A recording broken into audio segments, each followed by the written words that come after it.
Hi guys. So as far as NVEST for this week goes, this is where you should be. So you should have collected your control data already. And then last week, you should have actually implemented your solution and tested it out to see how well it worked. This week, you're doing trial 2 of your solution. So you're on week 2 of data collection.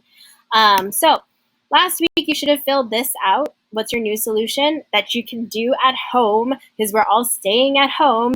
And then what did you measure and what was your control data? Also, should that number increase or decrease to be considered successful, and why? You also should have filled out your week 1 data. So take a picture of your volunteer record because you need that parent signature on it.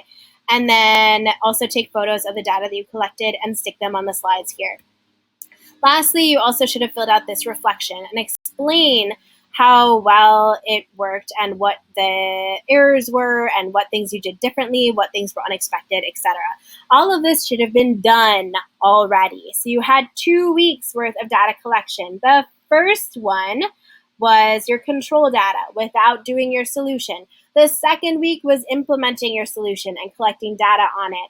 So we are currently in week 3, but it's like week 3 of NVEST, but it's week 2 of your solution.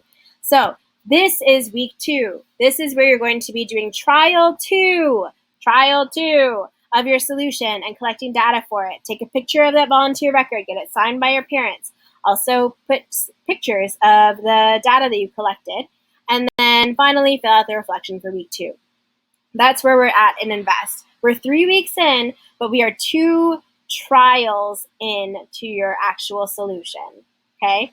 3 weeks into NVEST. The first week was the control week. Last week was solution trial 1. This week is solution trial 2. Okay? So if you have any questions about NVEST, then feel free to see me during office hours, and I can help you out with that. Okay, that's it. And then you're just going to turn this in. See my other video if you want the tutorial for this week's activities, because it's a little tricky and a little confusing to understand. But tune in for that.